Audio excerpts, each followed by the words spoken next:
Chapter 40, Resurgent, Part 2. Lovers and madmen have such seething brains, such shaping fantasies, that apprehend more than cool reason ever comprehends. William Shakespeare, A Midsummer Night's Dream. Asterisk 1212, December 21, 2015, Capital Isles, Minnan. The battalions have been loaded and are already on their way. You say that 2 of the Exalt airships were disabled? Do you have any speculation as to how many they have?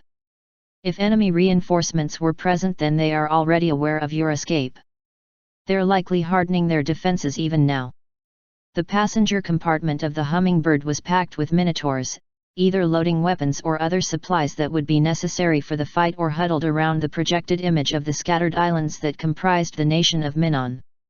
Captain Song also stood next to the image with Firecracker at his flank, while Matt relayed the current events back to Canterlet with his radio.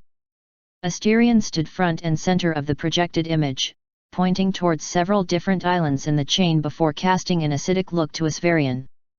The younger Minotaur, cradling an ice pack against his face, simply raised a hand to point at one island in particular.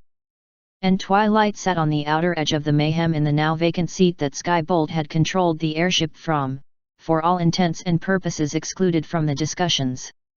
On the one hoof, I don't like it when there's so much planning going and I'm not helping. But on the other hoof, they are the experts at this. Sending thousands of Minotaurs into combat by sea and air against a dangerous enemy is a bit more high risk than a winter wrap-up, Twilight thought with a sigh before glancing to the other occupant in the cockpit. Well, at least I'm not alone. Alvar, I would have thought you would be more involved with the planning rather than just sitting and watching. The Minotaur's methods of engagement aren't similar enough to Griffin's for me to provide any real insight, and I do not want to create any more trouble than I already have, the young Griffin replied before fixing Twilight with a pleading look. I'm certain that my actions back at Asterion's Island can be forgiven due to the dire circumstances, but the Myrmidon will not be pleased that I was in such a dangerous situation without his protection. It's tradition that a Myrmidon accompany the High Talon to defend him if his life is threatened. A slight shock of déjà vu struck Twilight as Alvar went through his explanation with something close to panic. Son above, he sounds like I did when I was younger and I ended up correcting a professor at school. You said it yourself that you did what the situation warranted. None of us thought that there would be any danger, right? Why would the Myrmidon blame you for that? The Myrmidon wouldn't blame me, but I fear he will wrap me in a sack and carry me like a bandolier for the rest of my reign to prevent it from happening again, Alvar replied with a visible shudder. The mental image of Alvar being carried by the Myrmidon like a mare might carry a trouble-making foal was enough to produce a stifled giggle from Twilight, and she was thankful that the young Griffin was too shaken to notice it. As her amusement died down, Twilight turned her attention back to the planning. They're going to expect an assault from the sea, one of the Minotaurs said as he gestured to the map. If that's where the Toy Box and Exalt are, then they'll fight for every inch of ground. It'll be a bloodbath. We don't have to commit all of our resources to the beach landings. We have airships, why don't we use them for a 2-pronged attack? Another asked. Matt shook his head as he provided his own insight. Exalt will likely have early warning systems in place, and the entire island could become one massive AAA emplacement. I've seen how fast the toys can switch armament mid-fight, and they'd chop approaching aircraft to pieces. So it's a bloodbath in the air, or a bloodbath in the sea. I refuse both of those options, a graying Minotaur declared with a shake of his head. He turned to address Captain Song. Don't you ponies have the capacity to teleport directly onto the battlefield? If we could at least get hooves on the ground inland, we could force them to divert. When I reported this situation to Canterlet, I requested reinforcements. Their official response was to hold position until their current operation is completed, the Earth Pony reported crisply, his clipped tone and narrowed eyes enough to convey his disapproval on the report. A bitter laugh drew all gazes from the map to another of the Minotaurs at the magical projector. Isn't that to be expected? Minotaur resources, equipment, and lives are needed to defend their home, but when we are threatened, then we're on our own. Perhaps Isvarian's vote wasn't anything else that was said was drowned out by several shouts from the other side of the passenger cabin, which resulted in a volley of shouts from the other side. Any positive feelings Twilight felt after her brief conversation with Alvar evaporated as she watched the passenger compartment devolve into chaos. We won't get anything done if we can't move past this. The Minotaurs need to know that the princesses stand with them, but if Captain Song's report is correct then there's nothing to spare. Twilight's ears dropped and she closed her eyes to try and come up with a solution. When it came to her, she couldn't resist the impulse to face Hoof. "Excuse me!" Twilight yelled but was easily overpowered by the bass and baritone shouts of the Minotaurs. She tried several more times to gather attention but to no avail. With no other options available, she took a deep breath and tapped a bit of her magic for good measure. "Quiet!" The shout was enough to force the closest Minotaurs to recoil, and elicit a wide-eyed and ruffled look from Alvar, and silence fell as all eyes turned to Twilight. "I understand that this is a stressful situation, but yelling at each other isn't going to fix your problem. I also understand that it is disappointing that Canterlot can't help at this very moment. It's likely that they're facing something just as dire as what's happening here," Twilight said as she rose from her seated position. She took the time to make eye contact with several of the Minotaurs who had shouted the loudest before continuing. "What you can count on is that I am here, and I will do everything in my power to help. In case you weren't aware, a teleportation spell is something that I can do with my eyes closed." A murmur rippled through the assembled Minotaurs as they looked to each other and to the projected map of the islands. The graying Minotaur who had first brought up teleportation was the first to speak after the deliberation. "I apologize for not taking into account your abilities, Princess," he said as he scratched his chin. "Please correct me if I'm wrong, but without the specialized matrices in Canterlot, isn't it hard to teleport to a location that you aren't familiar with? If you aren't precise, then whoever you send might end up in the air or the ocean, or in the ground.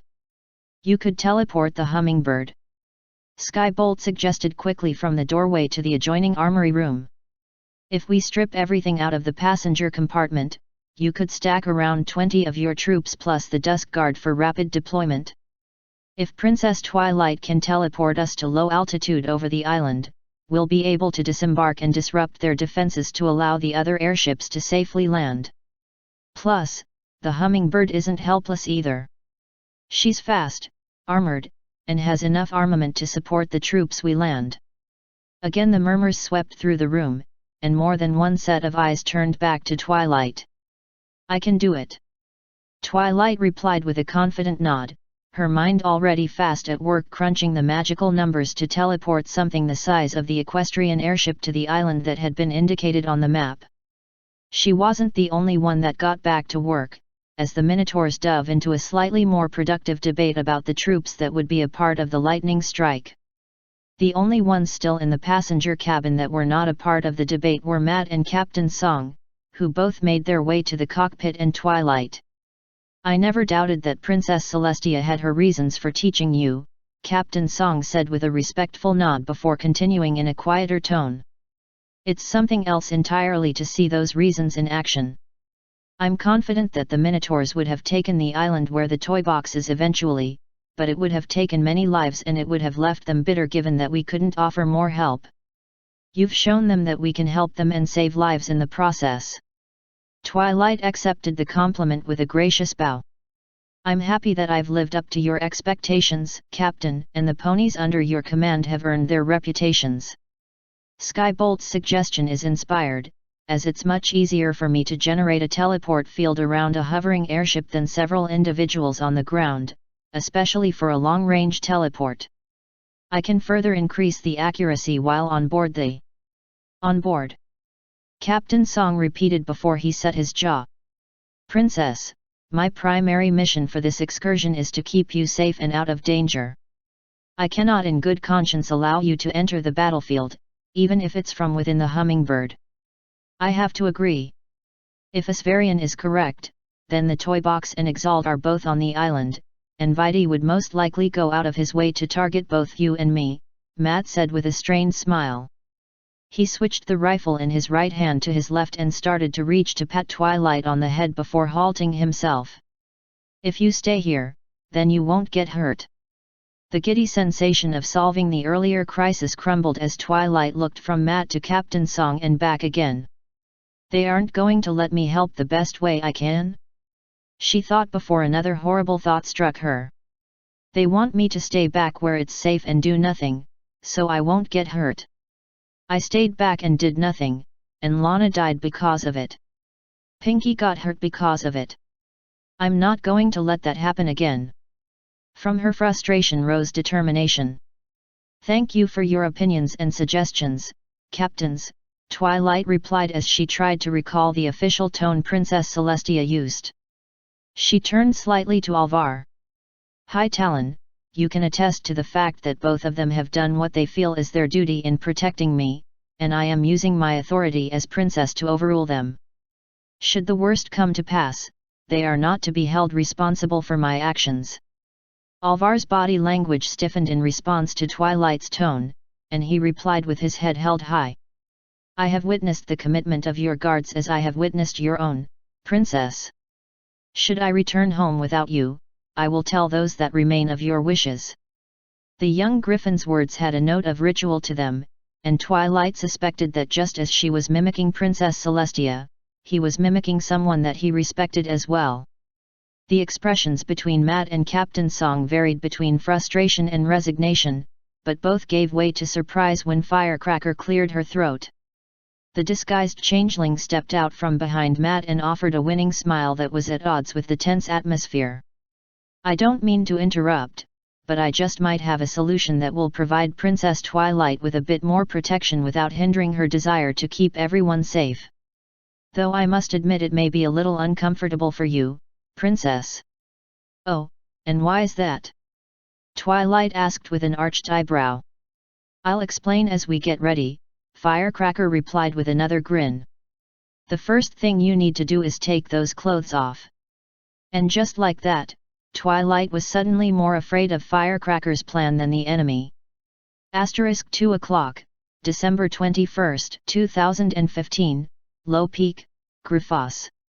The heavy snowflakes falling serenely from the sky and the almost completely undisturbed snow drifts at ground level fit the very definition of a winter wonderland in Zhang's mind as the chariot descended. The peaceful appearance was completely at odds with the thundering reports of heavy weapons from the forces clashing above them at high peak. "I am more than willing to assist Alvar, but I question the priorities that were in play when I was assigned to this," Zhang thought as he eyed the only other figures that had joined him for this assignment. The first was the Myrmidon, the Griffin bodyguard's armored and weapon-clad form at odds with the fact that he was the one pulling the sky chariot to a place that was most certainly not the battle they should be fighting in. The second was also a Griffin, its form hidden beneath a black cloak and a staff in one talon. When Zhang had asked them both as to what their mission was, the Myrmidon responded with a head tilt and the cloaked Griffin extended one withered talon digit and brought it up to its hood in the universal signal for silence. Their landing, however, was far from silent. The crunch of snow beneath the wheels of the chariot was punctuated with the occasional thump of striking something buried beneath the snow. They finally skewed to a halt, and Zhang wasted no time in dismounting to scan the area. "There's nothing here. Why would Alvar insist on the Myrmidon coming here if there wasn't some vital objective?" Zhang wondered as he closed his eyes and tapped into his gift. His enhanced vision cut through the buildings and snow cover in search of some hidden ambush or something that would make their presence necessary. All he saw was empty buildings and decaying bodies. "Alvar had begged me to come here, and he swore me to secrecy as well. He said that the Griffins wouldn't understand, but I would. None of this makes sense." "The area is clear," Zhang reported as he turned back to the chariot. The Myrmidon had freed itself from the chariot's harness, no small task given the number of weapons that bristled from his armored body, and had extended a talon to help the other Griffin down from the passenger compartment. The latter hobbled forward, leaning heavily against the staff in its talons, before stopping in the center of the roadway. Slowly, shakily, the staff rose in the Griffin's grip, before stabbing it down to the ground with a crack. "It should not be doing that," Not even a rifle report would bounce back this much. Zhang thought as the sound echoed several times through the abandoned city, and more than rooftop snow drift cascaded down to the street level. Any further speculation would have to wait as the cloaked griffin began to speak. Rise, the word was drawn out and hissed like a weapon from its sheath as the staff was brought down to the stone street again with another echoing crack. Invaders hold high peak, the blood of a high talon stains the ground, your oaths are unfulfilled. Crack. The griffin people fight for their roosts, the enemy intends our extinction, your oaths are unfulfilled. Crack. The winter has fallen upon us, the living require your aid, your oaths are unfulfilled. Crack. The cloaked griffin's voice, starting as barely more than a whisper to Zhang's sharp ears, grew into a crescendo. This is magic, it has to be. But this isn't like Twilight or anything in Canterlot. This feels wrong, Zhang thought as the staff struck the ground again. With each strike the sound grew louder, and he couldn't help but raise his rifle as something began to move beneath the snow. The cloaked griffin grasped the staff in both of its front talons and raised it high above his head as he yelled, "Your oaths are unfulfilled, and the rightful high talon commands you. Rise, and fight once more."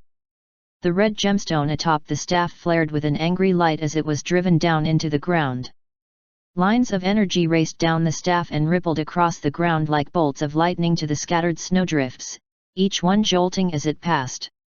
Then, just as the staff holder had commanded, the myrmidons emerged from beneath the snow. Armor parts clattered and skipped across the snow-covered road as they converged on one another, from the scorched plate bracers to the metal-wrought talons to the griffin-faced helmets in sequence.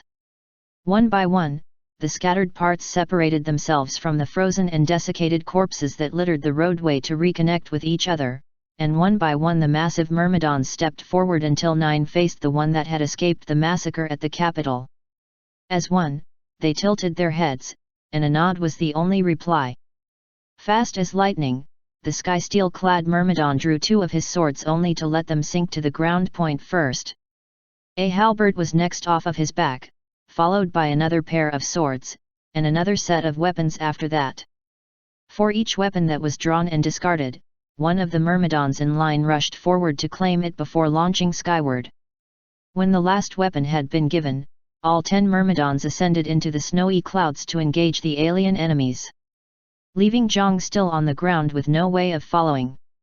He tore his eyes away from the spectacle of the myrmidons to look towards the cloaked griffin, only to find the staff upright where it had last struck and the griffin lying on the ground beside it. "Command, Zhang," he said into his radio as he rushed to the fallen griffin's side. He hesitated for a moment before pulling the rope's hood back to check on the griffin's health, only to recoil slightly when the action revealed a desiccated husk beneath. Zhang pulled the hood back over the griffin before grabbing the staff to move to a more secure location. He had gotten half a step before he realized that the staff wouldn't budge. "Zhang, command. Go ahead. Secondary objective at my location is complete. Griffin reinforcements from Low Peak will be joining the engagement," Zhang explained as he stared at the staff. The majority of it appeared to be a simple wood with no real exotic features, but the once glowing red gem at the top had dimmed to almost nothing. "I think I understand why Alvar wanted me here instead of one of his people. Given what I know about the Griffins, if they knew about this then there would be blood. But he needs someone to protect this until the fighting's done. I cannot leave my current location without jeopardizing the ongoing operation. Advise Griffin elements of my location when available. *2 o'clock, December 21, 2015, High Peak, Griffos. The night sky was a riot of colors, from beams of magic of every hue, jagged lines of lightning, and stuttering lines of weapons fire from the Allied forces attacking the mountain city. The aliens returned fire with blistering barrages of plasma as well as blinding flashes from a sectopod's main cannon from somewhere else in the city. The fighting was by all reports a meat grinder as the last legions of the Griffins filled the skies with metal and talons with the support of Canterlot's forces in what airships could be spared. "Everything's going according to plan," Shining reminded himself as he trotted in formation with the rest of his group.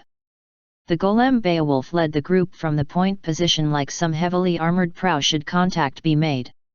Lieutenant Romanov and the male half of the Farik twins followed close behind, while Shining Armor trailed behind them to maintain his position at the center of the group. I might not be as good as a changeling or twilight when it comes to this kind of magic, but I can hide the group from discovery until we get to Cadance, and the other objectives. Trailing behind Shining was the woman who had introduced herself as Major Renfeld and a half-dozen soldiers that the unicorn hadn't recognized. Approximately a dozen more had also teleported in at the start of the engagement, but they had broken off into pairs and vanished into the alleyways like ghosts. Damn Tyrek to Tartarus and back. Major Renfeld's right in that humans will be best against the magic thief, but I would greatly appreciate having ponies at my flank. Even if I'm shielding this group from detection, I feel like a fifth hoof here. The group slowly came to a halt and bunched up as Beowulf's pace came to a stop. A glance past the golem revealed a small gathering square or other open area, empty but for the carts and other things that were abandoned when the griffins made their retreat from the city. There was no sign of the enemy, but still.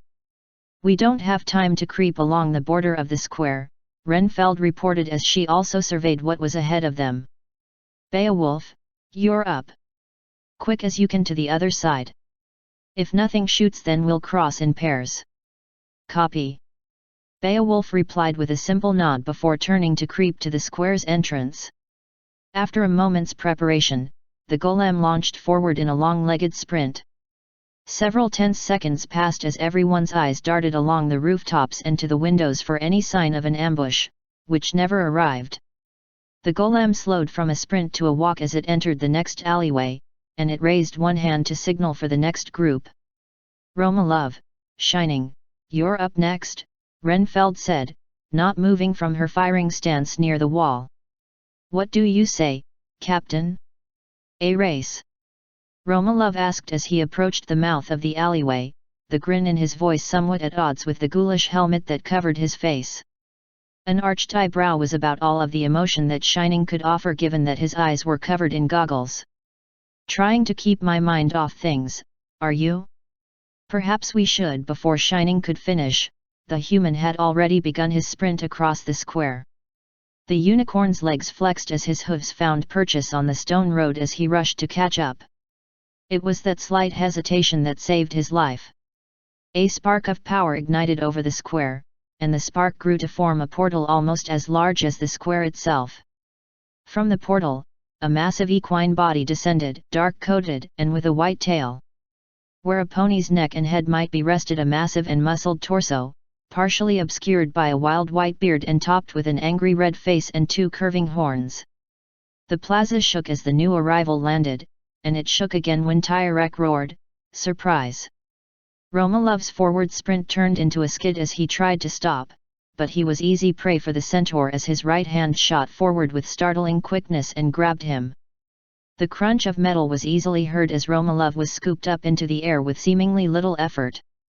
Beowulf rushed out from the opposite alleyway with its weapon ready, only to be kicked squarely in the chest by a hoof just as large as the golem and flung through the air into a second-story window.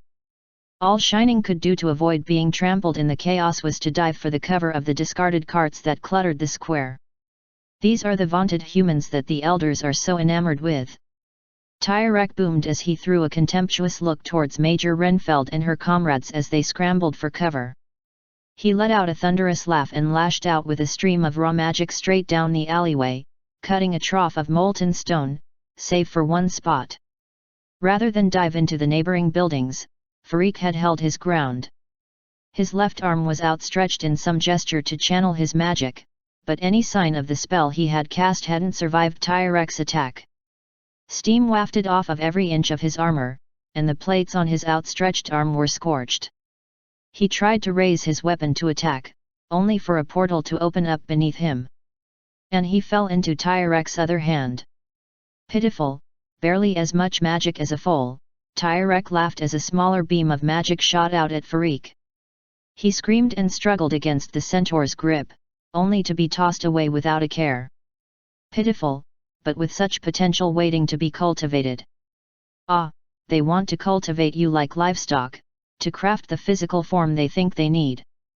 Renfeld and another human stepped out from behind the cover of nearby buildings just long enough to throw grenades, but Tyrek was already moving. The hand still holding Romanov swung outward and batted both of the thrown weapons out of the area and over the horizon. Clever trick using anti-magic weapons, but it won't save you. Again, Tyrek lashed out with his beam and one of the houses bordering the square disappeared in a flash. You think that you're... The crackle of weapons fire erupted from further down the square, the lethal projectiles and shots bending out of their trajectories before reaching Tyrek. He responded in much the same way that he had before, by turning the building to slag with another blast of magic. It's pointless to... The louder reports of sniper rifles from other places in the city reached the square, their heavier munitions enough to penetrate whatever protection Tyrek had to nick one of his horns. Stop interrupting me, he roared as he raked the magical beam across the city for nearly 10 seconds. Your weapons cannot harm me. And even if they could, you would still fail just as spectacularly as you have against all of the other elders. The cart that Shining had initially taken cover behind had managed to survive the onslaught from Tyrek, and he had taken the opportunity to reposition himself to strike at the centaur, before those last words registered. All of the other elders? Is Tyrek so deluded as to include himself in their group? Shining thought incredulously. To his growing horror, Tyrek answered that question without any room for doubt. The elders captured me along with one of your insignificant little border towns that you failed to save. When I saw one of the elders, I struck, and I learned, Tyrek explained to seemingly no one in particular.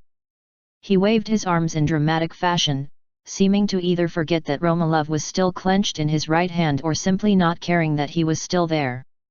The beings you call ethereals are no mere mundane creatures of flesh and bone. They consider their physical bodies as little more than a flesh suit that anchors their incorporeal energies to this world. When I stole one's magic, the creature controlling it followed. Tyrek's dark laughter rolled through the square like thunder. That's right, my little humans. I am an ethereal now. I can sense what you're planning, and I can sense your fear. With my power and that of the elders, there is nothing that any of you can do to stop me from making this world burn. This is Romanov, I've almost got one of my arms free, the human reported through the radio, causing Shining to freeze in place mid-creep to peek over the cart he was hiding behind. It was hard to pick out given Tyrek's wild gestures, but he caught Romanov's helmeted head scanning the area. When I give the signal, you'll need to attack. Copy that, Romanov, Renfeld hissed in response, her voice sounding forced. What's the signal? What's this? Concocting some sort of scheme then? Tyrek asked as his horned head pivoted to try and spot his would-be attackers. He froze and glanced down at his right hand just in time to see Romanov wrench one of his arms free. The human's hand clenched into a fist and swung straight toward the knuckle on Tyrek's thumb. The sound of the impact was not unlike a thick tree limb snapping in two, which was immediately followed by Tyrek's ear-splitting scream. Romanov slipped from his grasp only to be swatted mid-fall by Tyrek's other hand that sent him careening across the square. Sporadic weapons fire also erupted, only to fall silent as the furious centaur's magic swept across them. Shining had just darted out from cover with his TK blades at the ready when the magic beam raked towards him. Shining Armor's defensive magic had always been his strongest area, and the shield he hastily conjured was significantly more than what most ponies would have been able to manage with time to prepare. It was barely enough to prevent him from being vaporized on the spot, but his exposed mane and coat was scorched in the process, and 3 of his 4 blades were little more than piles of melted metal on the ground. A combination of the burns and the shock of the sudden attack caused him to stumble to the ground, and all of the pain begged him to simply curl up and wait for all of the noise to stop. I love you, Shining Armor. Teeth clenched as he set one hoof squarely against the ground, then another. This is nothing. Nothing. I will not let this stop me. Shining told himself as he steadied himself and glared up at Tyrek as he rampaged. It took nearly all of his concentration just to keep from collapsing again, but what little was left was enough to form something that resembled a plan. So, Tyrek knows what we're going to do before we can do it. How will he react if not even I know what's going to happen? A small amount of telekinesis was enough to retrieve one specific item from his tattered pouches and hurl it straight at Tyrek. The moment the projectile left Shining's magic, Tyrek swirled around and snatched it out of the air with his left hand. Fool! I told you that you cannot beat me with such mundane instruments, he boasted, and made a show of squeezing his clenched fist. The crackle of shattering glass was barely heard over Tyrek's laughter as his gaze locked onto Shining. Perhaps that is what Cadance saw in you, thinking you are capable of far more than you are able. You will have as much luck defeating me as you had defending your wife, Shining Armor. The centaur's gloating drifted off as he gave a curious look to his clenched fist. When the massive digits opened, Tyrek's eyes went wide with horror and he swept his left hand through the air repeatedly as though something was stuck to it. Shards of smoked glass cascaded to the ground as a result, as well as a single blossom of poison joke as fresh as the day it was picked from Everfree. Tyrek's screams and denials were deafening as he stumbled backward from the flower, his massive frame shrinking with every passing moment. The massive centaur's muscular arms withered and the arching horns over his head retracted to little more than nubs at his temples. His voice, once powerful enough to rattle window frames, became little more than a whimper as Shining limped forward. Please. I was misled. They were controlling me. I had no choice, the once mighty Tyrek pleaded as he tried to run, only for the ghost-like forms of the humans to emerge from the rubble around them. Please, have mercy. Did my wife beg for mercy? The words cut through the square like a rifle report, and Tyrek barely had enough time to raise his hands in defense before Shining Armor's hooves were on him. The crackle of breaking bones preceded Tyrek's involuntary flight through the air, and the centaur crumpled into a bloody heap at the feet of the human soldiers. Please, Tyrek rasped as he reached up with his one unbroken arm, but his pleas fell on deaf ears as Major Renfeld pulled an odd pistol from her belt and pulled the trigger. A bolt of lightning shot from the weapon, which caused Tyrek's broken body to convulse before going still. Command, Renfeld. Secondary objective has been neutralized and secured, she reported as she holstered her weapon. Much like Shining Armor, it seemed that Renfeld also had a close brush with the centaur's magic, as the left side of her armor had taken on a melted texture. Her voice was tight with pain as she leaned against the closest remaining cart in the square. You may begin deep strike deployments within the city at will. Requesting medical and extraction teams at my location for the wounded. When Renfeld began to slide sideways, Shining tried to raise his voice in alarm. It was only when his armored barrel struck the cobblestone floor of the square that he realized just who was falling down. I have to get up. I still have a job to do. While the spirit was willing, the body had reached its limit. Double time on medical at my location, Captain Armor is down. Renfeld shouted as she rushed to kneel beside him. She had removed her helmet at some point, the angry red skin along the side of her face all but confirming his earlier suspicions of her injuries. Medic. Now. Healing crystals, side pouch, Shining rasped as he pulled in another ragged breath. A cacophony of voices soon surrounded him for what felt like an eternity before the cooling feeling of healing magic passed over him. I can already feel it treating the burns and shock, it should make me as good as new in about an hour. Shining thought, but he knew that was time that he didn't have to spend on himself. The snap of teleportation filled the square as teams of equestrians and humans appeared en masse, and the precious few other surviving humans that took part in the fight against Tyrek began to emerge from the buildings. Romalov hobbled out of the building he had been tossed through and made his way over to Farik, while a heavily damaged Beowulf limped out from the other side of the square. A trio of unicorns with Red Cross livery were charging straight at Shining Armor as he tried to rise. Captain, don't move. The healing crystal has stabilized you, but you're risking permanent damage if you persist, one of them said as she tried to place a hoof on his shoulder. Shining turned to the medic, which was met with a grimace in response. Cast your fastest healing spells. Painkillers too. I don't care about permanent damage, it just has to last long enough for me to complete my mission. Sir, I can't in good conscience. Guard. Shining said in his best drill sergeant voice and was rewarded with every pony in earshot snapping to attention. The success of this operation depends upon me being where I need to be. Nothing else matters. When the healer tried to object, Shining stomped one hoof on the ground. Nothing else matters. Am I clear? Understood, sir, came the reply, followed by a series of healing and fortification spells.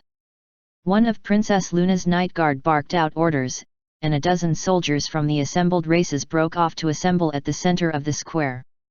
Captain Armor? Specialist Midnight, she introduced herself. With Tyrek out of the picture, Princess Luna has given Captain Starshot permission to open the floodgates and deploy all strike teams to High Peak to try and force the aliens to reveal the Wendigo. We'll escort you to the alien structures so you can do your thing. Shining drew himself up as best he could before turning to address the reinforcements, but was preempted by Renfeld as she stepped forward. We're moving out in force toward the alien structures. Damocles has been confirmed as participating in the battle. Asterisk 2 o'clock, December 21, 2015, Unnamed Island, Minon. The monsoon conditions passing over the Minotaur Islands appeared to have given a small reprieve as the rain had stopped, but the thick clouds overhead prevented even a single ray of moonlight from breaking through. The only illumination on the island's surface was the flickering red of the toys' eyes as they patrolled, and flashes from weapons and explosions flickered across the horizon and the shore. A second source of light sparked in the skies, drawing the attention of dozens of the defenders. The spark expanded into a massive lavender flash, and the hummingbird emerged as the light dissipated. Broadside projectors flashed with bolts of lightning, which found the toys as easily as lightning rods. The bolts leapt from one to the next in a massive chain, and by the time the second volley was fired, the entire landing area was littered with shorted-out machines. The airship's ramp descended as it came to hover just inches off of the ground, and a score of black-armored minotaurs rushed out, followed by Captain Song and the Dusk Guard. Matt and Twilight were the last down the ramp. Asterion and his troops will disrupt the surface elements to allow reinforcements the access they need, while the Dusk Guard accompanies Captain Harris and Princess Twilight to destroy the toy box. Captain Song shouted loudly enough for the entire island to hear, his voice conveying some discomfort even if his expression was hidden behind his helmet. Move out. This is a rather clever plan, Firecracker, but I think you might be overselling the acting abilities of the others involved. Matt thought as he fell into step beside the Dusk Guard. The Minotaur troops had already spread out, and the roar of engines signaled the hummingbird's return to the air. I know there's a name for it, when a compromise is struck and all parties are dissatisfied with the conditions. Is there a problem, dear? The question sent a chill down Matt's back as he looked down to Twilight at his side. She had a coy smile on her face, but the look in her eyes was closer to laughter. No, we should get moving, Matt finally managed as he followed Captain Song and his troops to a small structure built into a nearby hillside. Even if Firecracker's plan doesn't work completely, at least it will keep Twilight relatively safe. We'll just have to cross our fingers and hope that the plan doesn't derail too badly. One of Song's soldiers, a zebra whose name escaped Matt, set himself beside the door before kicking backward. The door itself was blasted off of its hinges and went tumbling down the empty staircase. When no hail of fire or shouts from the enemy responded, the group charged into the depths of the Minotaur stronghold. The walls were smoothly cut stone, and if the moss on the walls was any sign, hadn't been in use for years. The only indication that anyone had been down the tunnels was a series of electric lamps set along the floor for illumination. Only the sound of their foot and hoof steps down the corridor could be heard before they reached a second door. The zebra placed one hoof gently on the door before turning back. Heavy footfalls from the other side of the door. I suspect our enemies are on the other side. Be ready. Their door breach started off in much the same manner as the zebra kicked the door off of its hinges, and the Dusk Guard charged through the portal.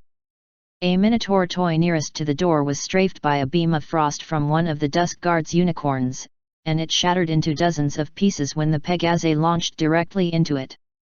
Matt's LANC rifle punched a hole dead center in the torso of the other toy in the next room, but the shot apparently missed the core as the robotic enemy continued to advance. A second shot penetrated the upper torso, and a third just left of center. The fourth shot directly below the mechanical neck did the trick, and the toy collapsed with a sound not unlike an accident in a bell foundry. "Asterion, be advised. We've entered the lower levels," Matt reported through the radio, but a flicker of movement out of the corner of his eye caught his attention. His rifle came up to sweep the empty corridor. "I was certain that the only contacts were the toys when we first breached the new area." A cloying sense of déjà vu nagged at his memory before he could pin the source down. "Captain Song, I've got possible contact with our objective." Moving to Phase 2, he muttered in a low voice before giving an exaggerated point down the hall and raising his voice to a shout. "Contact, end of the hallway. I'm in pursuit." "Wait, don't go alone, you'll get cut off." Song shouted back, entirely too loud given that Matt had barely gone 20 feet. As he rounded the corner with Twilight right behind him, Song's own whisper came through the radio. "Radio us the moment you have something. I'm holding you both accountable for the princess's safety." Matt acknowledged the order as he raised his rifle, only to catch a second flicker of movement at the next intersection. "I knew it. This is just like Applewood, he's taken the bait." A small thrill at the seeming success of Firecracker's plan ran through Matt as he sprinted to the next corner. Again, the process repeated itself, enticing to lure the unwary away from their allies. "Fortunately, I know what's happening this time." He rounded another corner and was rewarded with a doorway at the end of a short hallway, which he and Twilight crept up to. "What we're looking for is on the other side, Matt." "He's alone, but be ready," Twilight said, all traces of her previous good humor gone from her face. "Well, this is it," Matt thought as he let out a slow breath and pushed the door open. Despite his anticipation, there was no hail of gunfire or shouts of alarm, or any other signs of movement as they both stalked into the room. Equipment clearly of human design and manufacture lined the wide corridor, all showing clear signs of hasty storage. Empty weapon racks, an ammunition crate on its side and only half empty. Wherever Exalt is, they aren't here, and they left in a hurry. A flicker of movement from one of the darker corners caused Matt to turn to cover the area with his LANC, only to resort to his less conventional talents when his eyes identified the object hurtling toward them. "Jammer," he shouted as his telekinetics lashed out to send the grenade flying into the nearest wall and shattering it. The next sound was a series of sharp reports from further down the storage corridor. "Bravo!" Vidi cheered, stretching out the word as he clapped his hands. "After you took the bait again, I was almost certain I would get you with that trick. After all, you lack my level of pain tolerance as our last encounter clearly showed. But I just knew you'd come up with something clever." As with his encounter in Applewood, the Exalt agent wore an armored vest over a dark uniform, his shoulder harnesses and belt covered with ammunition pouches and various grenades. The only weapons that could be seen was a pistol holstered on his leg and a knife sheathed on his shoulder. It was almost reflexive when Matt brought his LANC rifle up and sighted in on Vidi's smug expression. He was a split second away from firing when a roar from behind nearly knocked him off of his feet. "Exalt Vidi! You are bound by law to stand down for your crimes. Submit or die here and now." Twilight's amplified voice was enough to rattle several of the loose pieces of equipment that littered the room, and a brief glance showed her eyes were narrowed and teeth clenched. Whatever spell was used to increase her volume dropped as she widened her stance. "Please, resist." "Well now, this is a shocking development," Vidi observed, as though the death threat was no more interesting than a development on a soap opera. His once affable grin turned vicious. "When I had last checked, you were all too willing to hide and cry in a corner while you let your friends fight and die for you." A decidedly unequestrian growl came from Twilight, but Matt shot her a quick look before turning back to Vidi. She's right. You get exactly one chance. This is it, Matt answered, as he tried to keep a smile of his own off of his face. Oh, you smug bastard, I'm going to enjoy wiping that smile off of your face. As our withdrawal from this theater is almost complete, I am afraid I will have to decline your gracious offer, Vidi replied with an overly emotive sigh. I suppose congratulations are in order. With the locations of the toy box and our allies revealed, I must cede the strategic victory to you. The woeful expression was once again replaced with a smile as he drew the knife from its sheath. Tactically, however, you have committed a grave error. So now you are all going to die. What the hell? Does he think he's going to knife us with at least 30 feet to travel? Even with augmented reflexes, the LANC rifle shot is instant. He can't dodge it, Matt thought as he again sighted in on Vidi's face as the other man crouched down into something akin to a track runner's stance. Personal log, Dr. Moira Valen, Vidi quoted, his smile still firmly in place. It is almost certain that Twilight Sparkle's arrival on Earth and her exposure to the various personnel here is at least indirectly the cause of the emergence of the gift. Matthew Harris was directly behind Twilight when she used telekinesis to defend herself, and Elaine Jenkins was exposed repeatedly to the wallflower ability. I do not believe that it is Twilight specifically that triggers these gifts to emerge, but rather the exposure to others using them. Why in God's name is he quoting a report from Valen? He likely took it when he was in the XCOM base, but it doesn't seem relevant. All of the little bits of information and hints that Vidi himself had dropped all came together at that moment, and Matt snapped off a shot immediately. To his growing horror, the shot passed through Vidi as though he was an illusion in fog.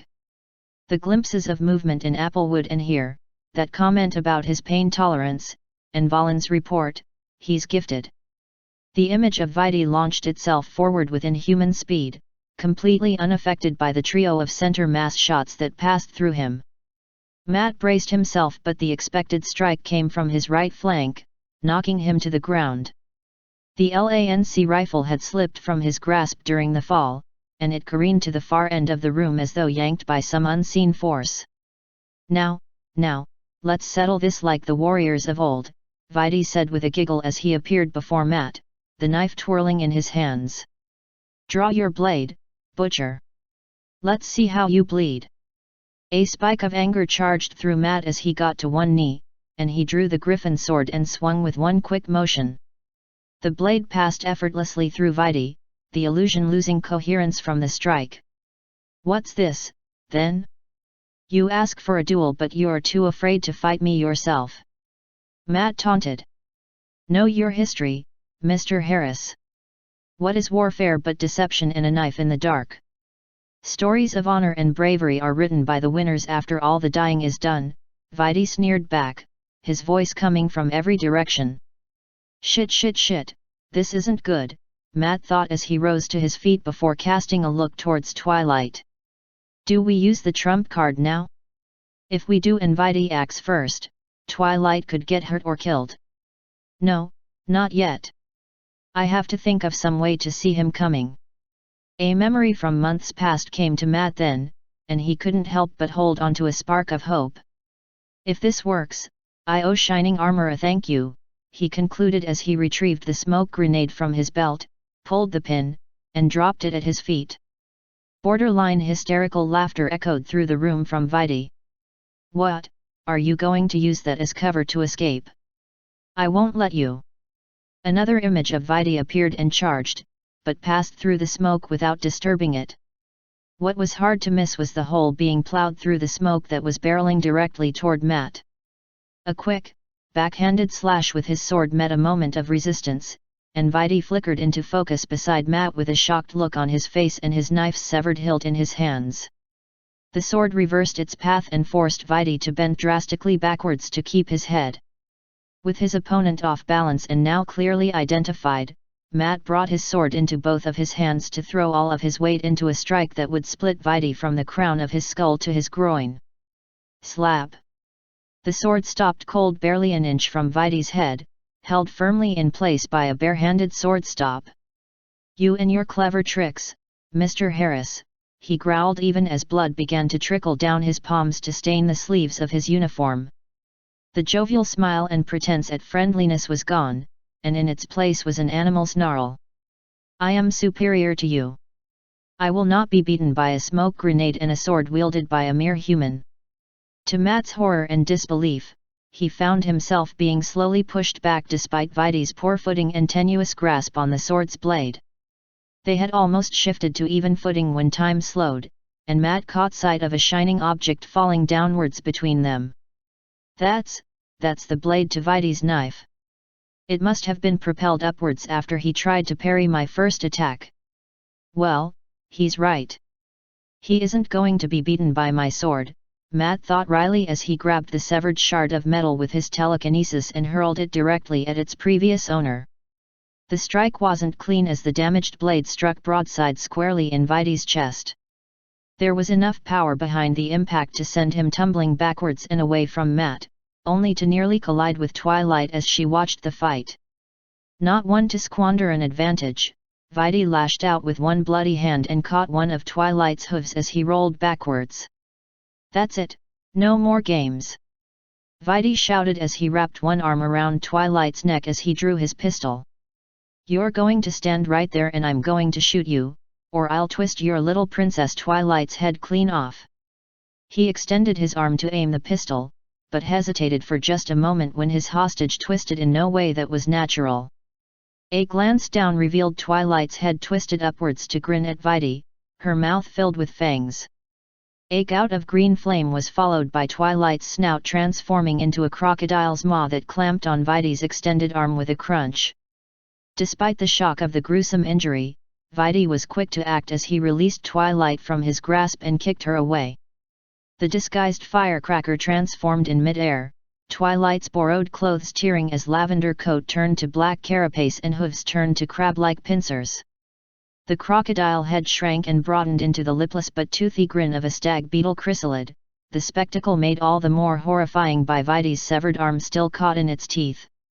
Firecracker launched herself back at Vaidy the moment she touched the ground, pincers and bloody jaws opened wide. Vaidy's response was fast as he yanked a flashbang off of his belt and hurled it with his remaining arm. Matt knew to shield his eyes from the detonation and his hearing was protected by his helmet, but Firecracker's now lidless eyes weren't so lucky and her charge became a blind stumble and fall as Vaidy ran for the exit at the other end of the hallway.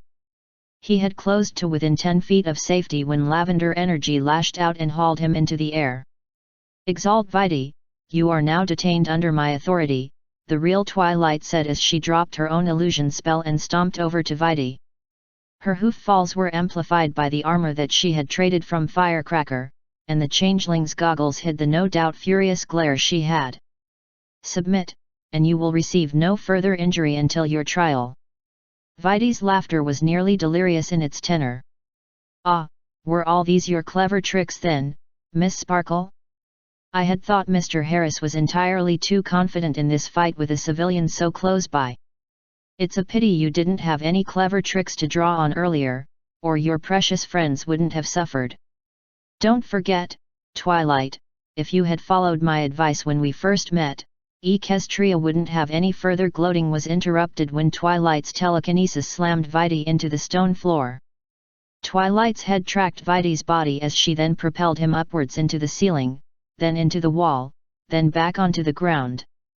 "Submit," she screamed as her magic began to mash him into the floor. "Twilight," Matt called gently as he slowly approached the Ilicorn.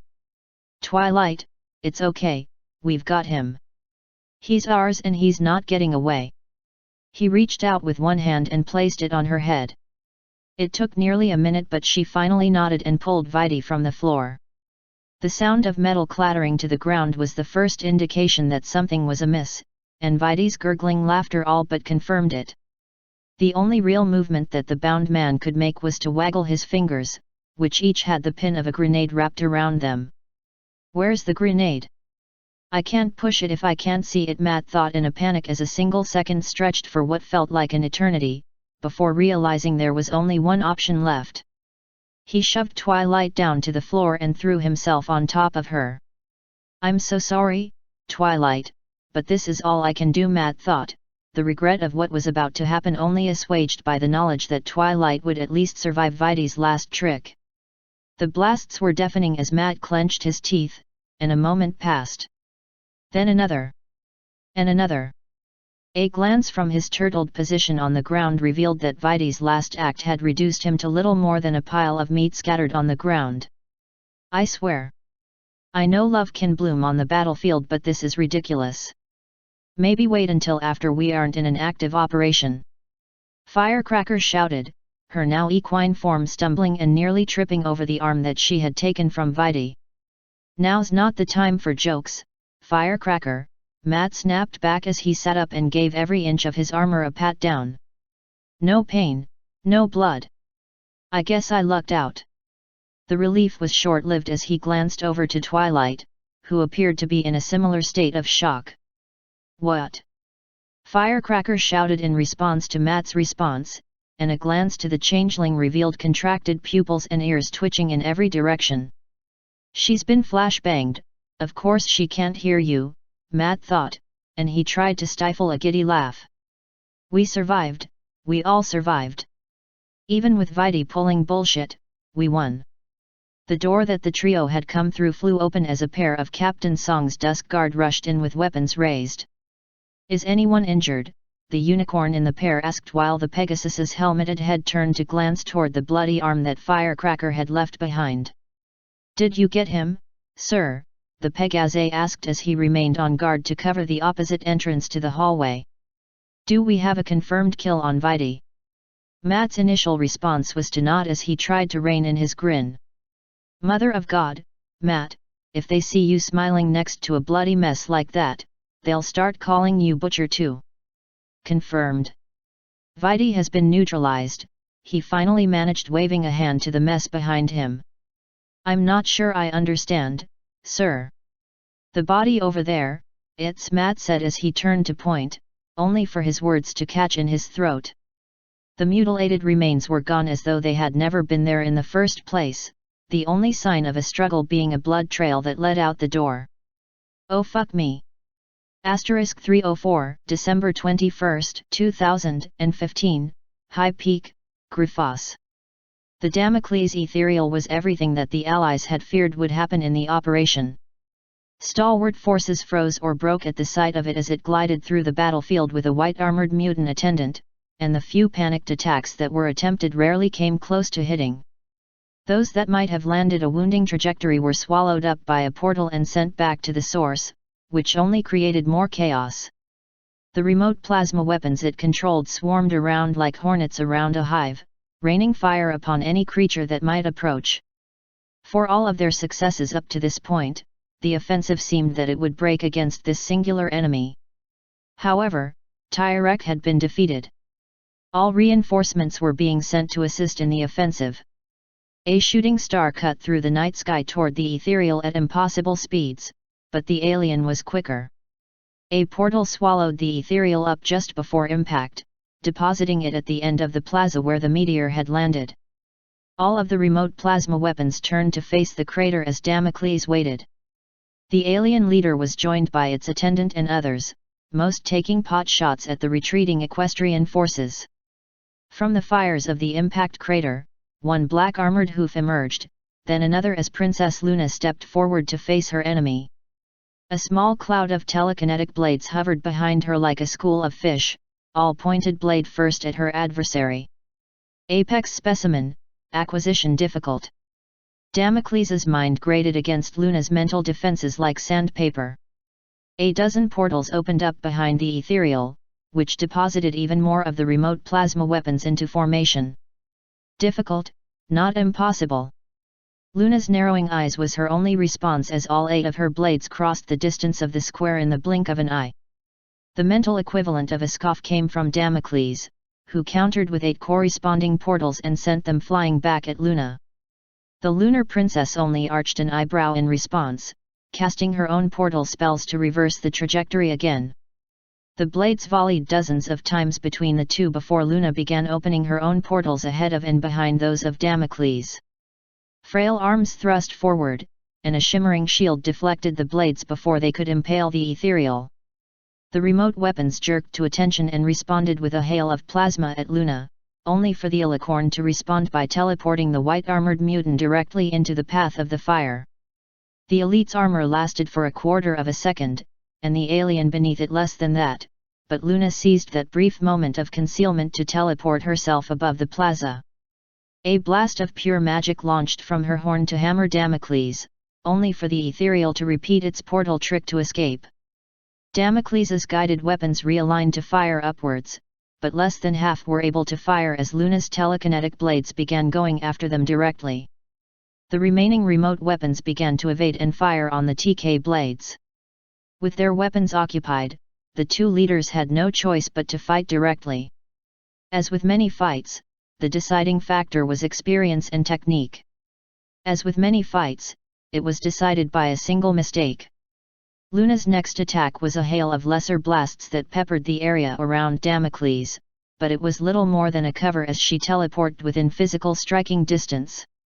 What met her was a gravity field that robbed her of her flight and mobility, pinning her in place.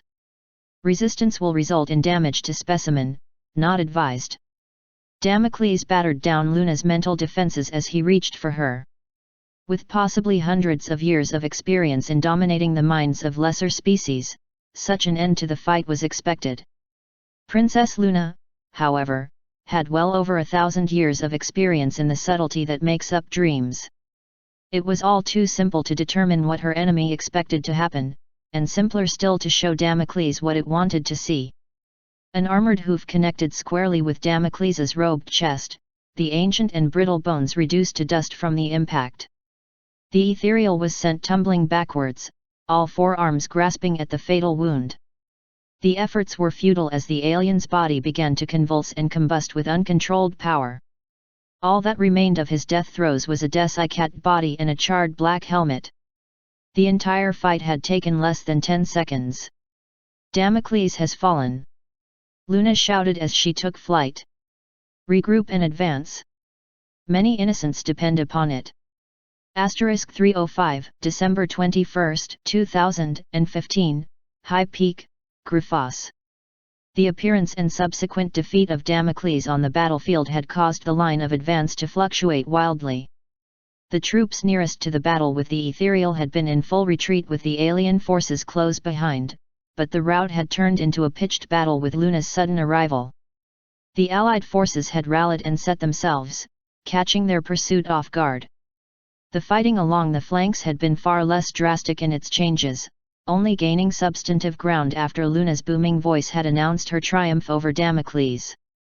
Most of these forces had been given the general order of battle, to seek and destroy the enemies as they appeared. One smaller group was an exception to this rule, with very specific orders. Victor crept up to the corner of the building and slowly peeked around it. 4 mechtoids and 2 sectopods on the stairs leading up to the alien structure, nuts. Are you guys seeing this? He asked as he updated his HUD with the enemy markers. He looked back to the assembled soldiers behind him. We don't have the equipment to take out armor, but it doesn't look like Shining Armor is willing to accept that as an answer. To say that the guard captain had seen better days would be an extreme understatement. Burns covered his face and neck, his mane and coat reduced to a mat of charred cinders. The goggles that were the usual part of his combat equipment were gone, revealing a glare that caused nearly everyone to flinch away. Command, Finch, Jack whispered into his radio as he found his own nook to observe the enemy. We're at the entrance, but armor assets are in place. Some support would be quite lovely about now. Copy that, Finch. Griffin air assets are en route, 5 seconds. The first attack to land in the square wasn't plasma or laser fire or a beam of magic. Invisible against the night sky save for the glow at its tip, a halberd flew as surely as an arrow and skewered one of the sectopods from above. The machine let out a screech of tearing metal as it struggled to move, while the others angled their guns upward to fire at the attackers descending from the sky. Silent as death, the myrmidons dove to engage. The formation split into pairs as they closed, weaving around the streams of plasma firing upwards. The undamaged sectopod, a walking tank capable of making most XCOM strike teams pause all on its own, was swarmed the same way that wolves would take down larger prey. The sectopod stomped and tried and failed to align its main cannon with any of the fast-moving griffins, but stumbled onto its side when one of the myrmidon pairs made a flying slash at its right leg and severed it at the ankle. Its other leg dug into the ground in a futile effort to right itself, but its struggles were ended when another myrmidon thrust his sword into the machine's eyes. The mechtoids proved to be harder targets as slashing attacks against two of them were defeated by energy shields. Fusillades of plasma launched from their cannons, filling the air with green burning death. The myrmidons were too fast to be pinned down, and it was only a matter of time before the mechtoids' shields were depleted. However, they would not be given the luxury of waiting for attrition to take its toll. A white armored mutant emerged from the alien structure's open doorway to survey the battle. Rather than join in, it simply turned and reached for something along the inside wall. The meaning behind this gesture became apparent when the doors began to close.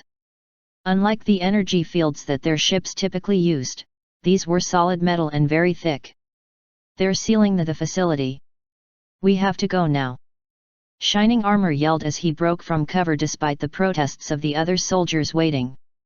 Victor calculated the distance that Shining would have to cross with the rate in which the doors were closing, and he grimaced. "He's not going to make it, and nothing short of a bunker buster is going to put a dent in those doors. He's going to need my help. I'll get Shining to the door," Victor shouted as he stepped out from cover and called upon his gift. A nauseating lurch and a dull headache accompanied his teleport beside the running stallion, and he winced when Shining lashed out with his hooves when Victor wrapped an arm around his barrel. A second teleport deposited them both just past the closing doors. The mutant that had closed the door turned and drew a weapon, but Victor used his teleport again to send them into another corridor that he remembered perfectly from the briefing. Despite the blinding pain that using his gift caused him, it would take a lot to forget the corridor leading to the room that the Wendigo was held. Just as in the briefing, the Wendigo's armored hull was split open. Machinery and tubes filled its interior, and the only part of Princess Cadance that was exposed was her face. Her snout was hidden beneath a metal mask, her eyes wide and horrified as she recognized the intruders. And just like the entrance to the facility, the hull plates began to close around her. They were not alone, however. As Victor struggled to his feet, an armored leg kicked him in the stomach with enough force to send him flying into the metal wall. The attacker, another mutant, turned towards Shining Armor but stopped when a shot from Victor's laser rifle slammed into its shoulder. "Go! Go now!" Victor shouted to Shining Armor as his vision swam from the pain of both the teleport and the kick to his midsection. He flicked the rifle's fire selector to full auto and held down the trigger as the alien charged him. The laser rifle was knocked aside and one meaty hand clenched around Victor's right arm, hoisting him up to eye level with the mutant. The alien had just enough time to draw a serrated blade from its belt before a shout drew both of their attention. "Cadance!" Shining Armor shouted as he galloped into the room that housed the Wendigo. He dove into a roll to pull a wrapped package off of his back, and he hurled it with all of his might as he came out of his roll. The wrapping slipped off mid-flight to reveal the crystal heart as it plunged straight toward the closing gap in the armor plates. The tip of the crystal heart had just passed the gap when the plates closed the distance, jamming the machinery open, for just a moment. Cracks began to form along the crystal heart, and it shattered a moment later. Whatever energy that had been stored in the artifact was released, hurtling the Wendigo off of its upright position and onto the ground. A second later, one of the armor plates flew off and a torrent of light cascaded upwards from the breach. The light was near blinding in its quality, but the faintest silhouette of wings spreading from within could be seen. In that moment, Victor knew he could do anything. It was the feeling he had when he had graduated from the academy. It was the feeling of the first time he had felt the thrust of the afterburner in a fighter craft. It was the feeling of the first time his flight with the National Guard had downed one of the UFOs attacking Earth. It was the first time his parents said they were proud of him, and it was the first time he realized he loved someone and they loved him back. Nothing could stop him, now. The effect that the light had on the mutant was far different. In that same moment, it released Victor's arm and dropped its knife, and ran screaming in the opposite direction. Command, Spiegel. Be advised, our objective is a complete success, Victor reported, and he tried to keep from cheering as he scooped up his laser rifle. Judging by the sounds on the radio, I'm not the only one who's feeling like he can take on the world, but celebrating can wait. I have to open the doors so that we can secure the facility. He shouldered the rifle, exchanged the battery for a fresh one, and began to make his way back to the entrance. As Victor left, shining armor limped to the broken shell of the Wendigo. He didn't look at the horrible machinery that had been torn asunder, or the horrible scars that he could see on Cadance's body, or the parts that the aliens had taken from her in their cruelty. He kept his eyes locked with hers, and he brought his hoof up to the side of her face. I'm never leaving you again, Cadance. You're safe now. All Cadance could do in response was weep.